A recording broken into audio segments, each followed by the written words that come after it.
नमस्कार, आप देख रहे हैं आज तक। आपके साथ मैं हूं सईद अंसारी। गुजरात के मोरबी में सर्च ऑपरेशन अब भी जारी है। साथ ही हादसे की जांच की स्पीड तेज है। पुलिस की टीम ओरेवा कंपनी के वरिष्ठ अधिकारियों को ढूंढते हुए ऑफिस पहुंची, लेकिन वहां कोई नहीं मिला। पुलिस कुछ दस्तावेज के साथ वापस लौट आई है।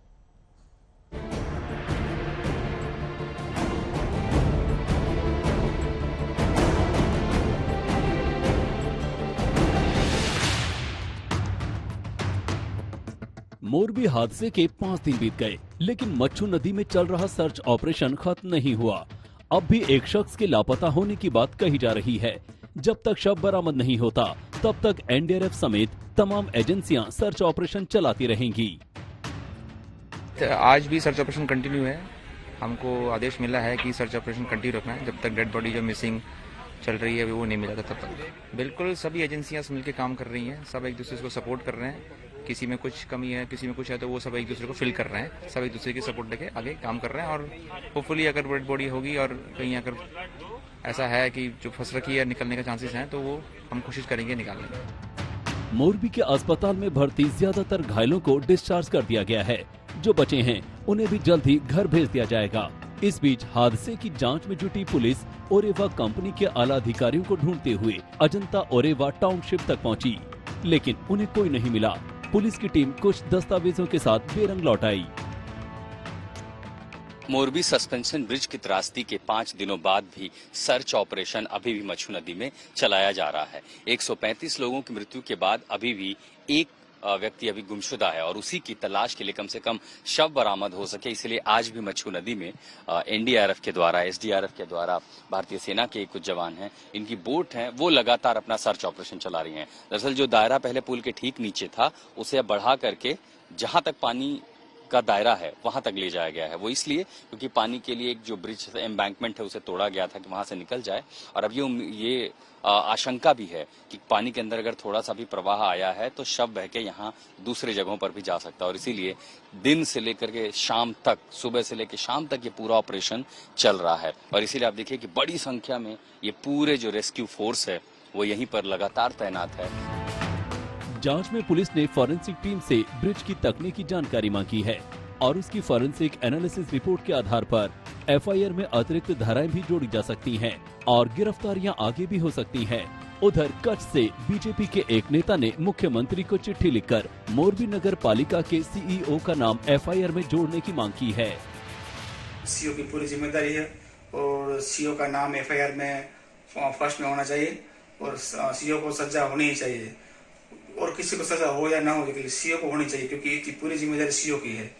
ये सीईओ का नाम जो एफआईआर में डाला जाए, उस बारे में मैंने यहाँ गुजरात के सीएम माननीय भूपेंद्र भाई पटेल को ये मेल किया हुआ है। मैंने ये लेटर, उसमें मैंने लिखा है कि सीईओ का नाम पहले होना चाहिए और जो लोग मारे गए हैं उनके परिवार को 10-10 लाख रुपए देना चाहिए। मोरबी हादसे को लेकर सियासत भी तेज है।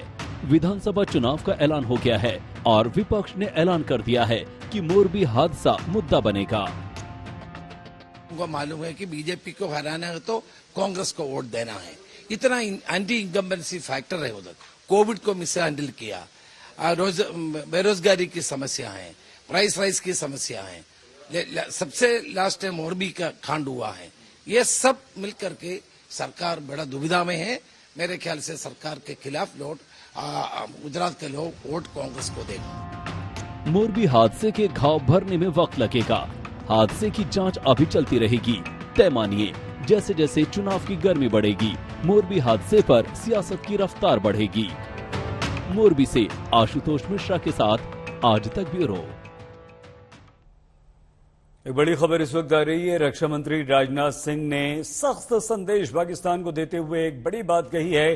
कहा है कि बीजेपी जो कहती है वो करती भी है, और साथ ही साथ पीओके पर राजनाथ सिंह ने बड़ा बयान दिया है। धैर्य रखने की सलाह राजनाथ सिंह रक्षा मंत्री ने दी है और ये कहा है कि आपको धैर्य रखना चाहिए। बीजेपी जो कहती है वो करती है। अगर पीओके पर हमने कोई वादा किया है तो हम उसे पूरा करेंगे, इसलिए आपको थोड़ा सा धैर्य रखना चाहिए। रक्षा मंत्री राजनाथ सिंह ने बड़ा बयान देते हुए ये कहा है कि आप थोड़ा सा धैर्य रखिए।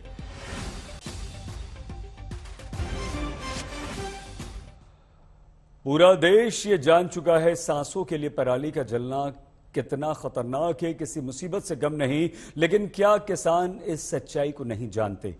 तमाम जागरूकता के बाद भी खेतों में पराली क्यों जला रहे हैं किसान? किसानों की इस स्थिति ने पूरे उत्तर भारत की सांस को बंधक बना दिया। शहर के शहर धुएं की गिरफ्त में आ गए।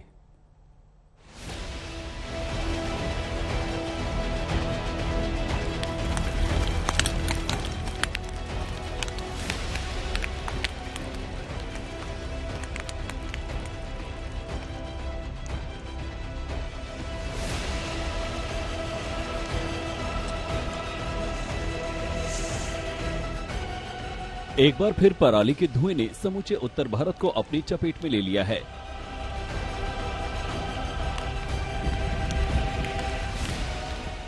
इस धुएं ने आम से लेकर खास तक सभी का दम फुला दिया है।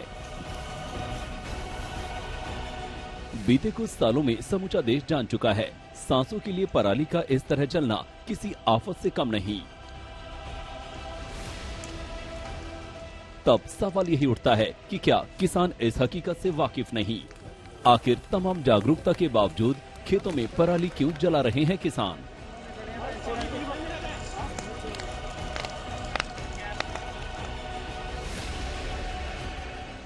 तो क्या ये मान लिया जाए कि किसान की मजबूरी है? उनके पास इस दम निकालने वाली समस्या से पार पाने का कोई और दूसरा तरीका नहीं है।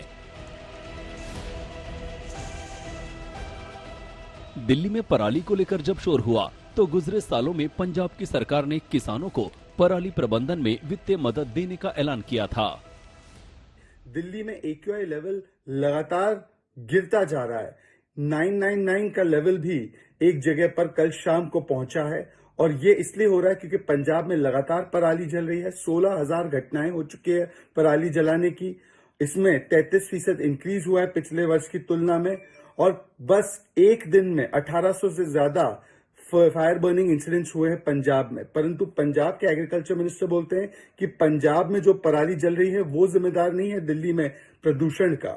एक तरफ तो अरविंद केजरीवाल जी पिछले वर्ष तक पंजाब की पराली जलाने को सबसे मुख्य कारण मानते थे दिल्ली में प्रदूषण का, और आज उनके मंत्री कहते हैं, आम आदमी पार्टी के पंजाब के मंत्री, एग्रीकल्चर मंत्री, कि ये जिम्मेदार नहीं है। किसान पराली जलाने को मजबूर न हो, इसलिए उन्हें मदद मिलनी चाहिए। लेकिन किसानों का आरोप है कि वायदों और जमीनी सच्चाई में जमीन आसमान का फर्क है और इसी फर्क ने इस मौसम में उत्तर भारत में रहने वालों की सांसें रोक ली है।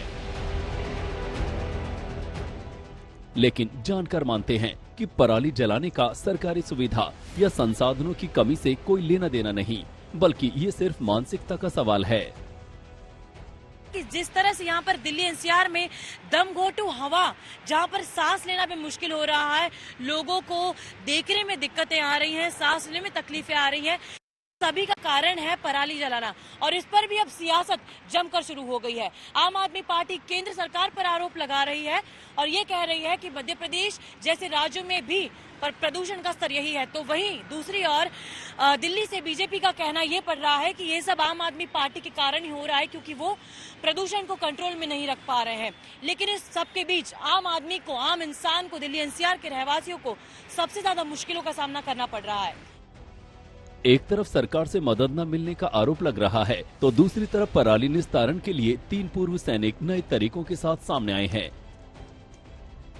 ये देखिए, एंटी स्मोक गन है, यानी जो भी धूल उड़ रही है यहाँ पर इलाके में उसको खत्म करने के लिए ये एंटी स्मोक गन लगातार चलाई जा रही है। और ये आनंद विहार का एरिया है जो कि दिल्ली में अधिकतर जब भी पोल्यूशन का लेवल होता है सबसे ज्यादा और सबसे बड़ा हॉट स्पॉट है आमतौर पर। और गाड़ियों का जो धुआं है, यानी गाड़ियों के चलने से जो धुआं उठता है उसको खत्म करने के लिए और साथ ही साथ जो धूल यहाँ पर है वो न फैले, इसके लिए अलग अलग इलाकों में 75 से ज्यादा एंटी स्मोक गन तैनात कर दी गई हैं। बावजूद इसके जो आनंद विहार का एरिया आप देख सकते हैं कि जैसे जैसे वक्त बढ़ रहा है आगे की तरफ, वैसे वैसे जो धुंध है, जो विजिबिलिटी है, वो कम होती जा रही है।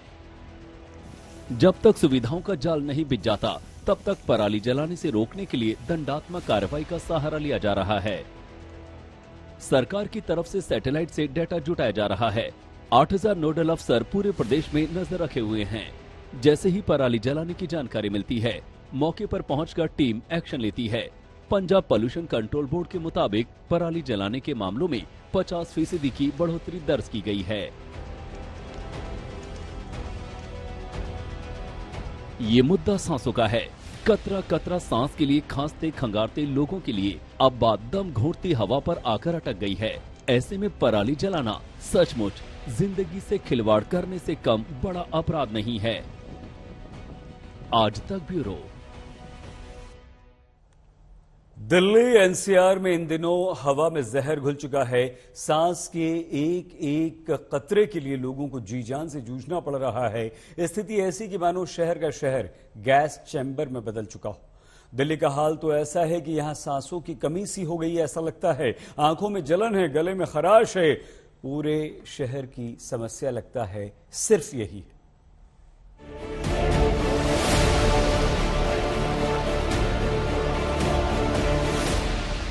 देश की राजधानी का राष्ट्रपति भवन धुंधला दिखाई दे रहा है।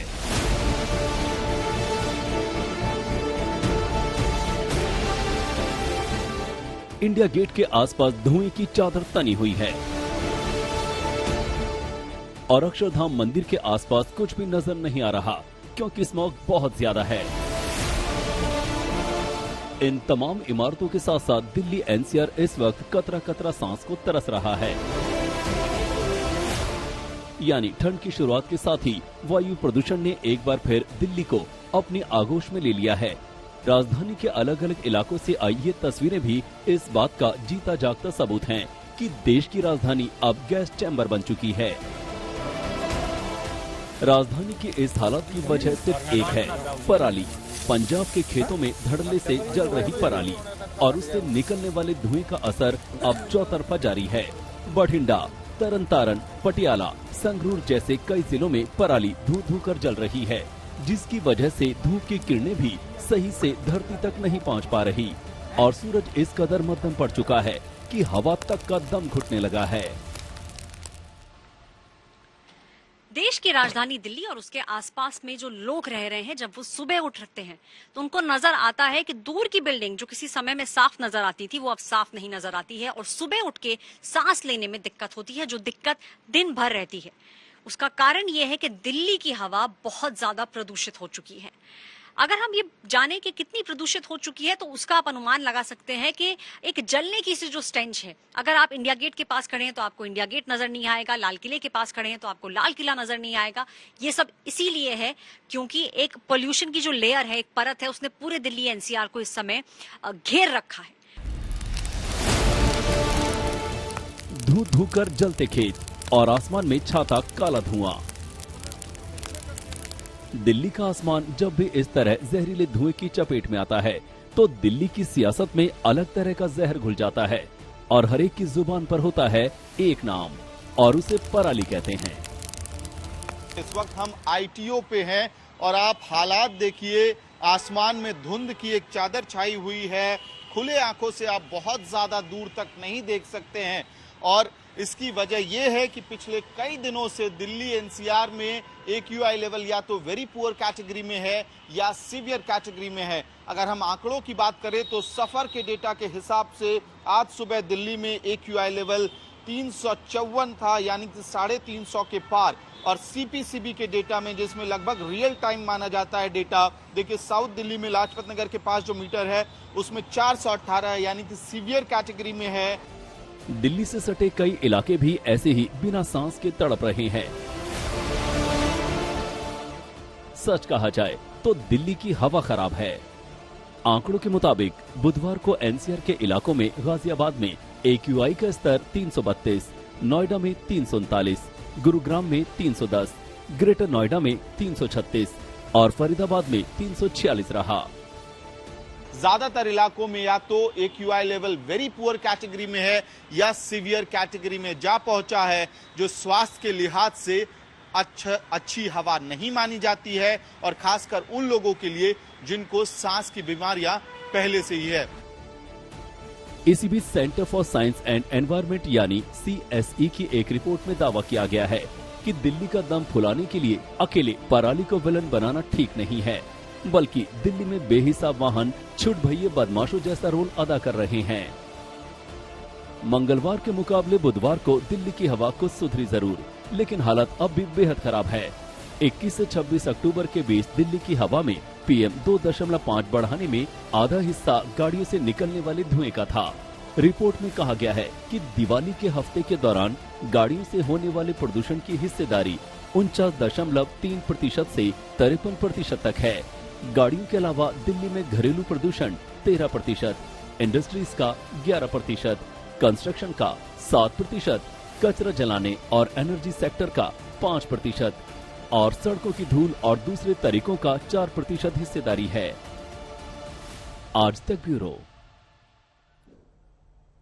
आज राजधानी दिल्ली पूरी तरह से गैस चैम्बर बन गई है और दिल्ली के आसपास के इलाकों में भी सांस फूल रही है।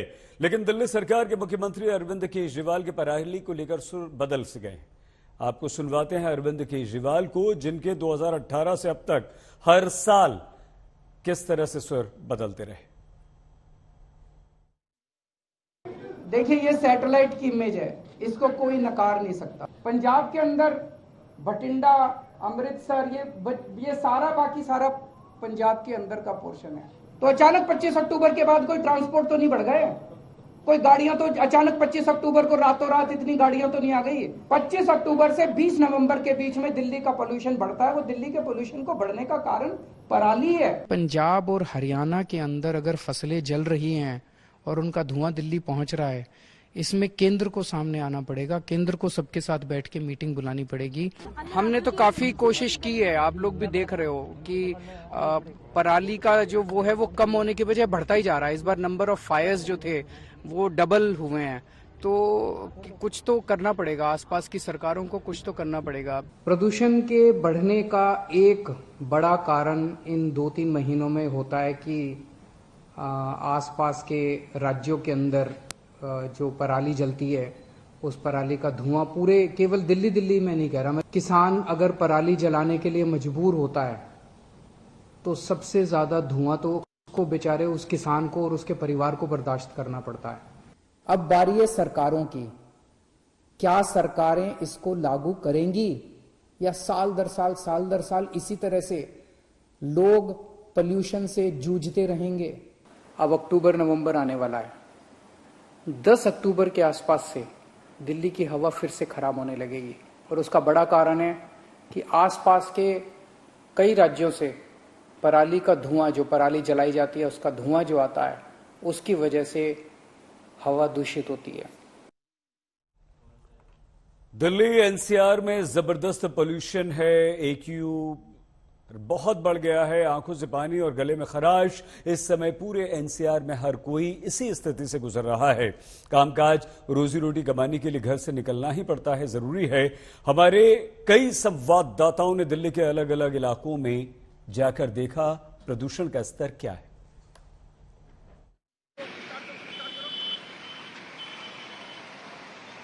दिल्ली इस समय हिंदुस्तान का सबसे प्रदूषित इलाका है और दिल्ली का सबसे प्रदूषित जो रीजन है वो है सोनिया विहार। और इस समय मैं सोनिया विहार में ही खड़ी हूँ।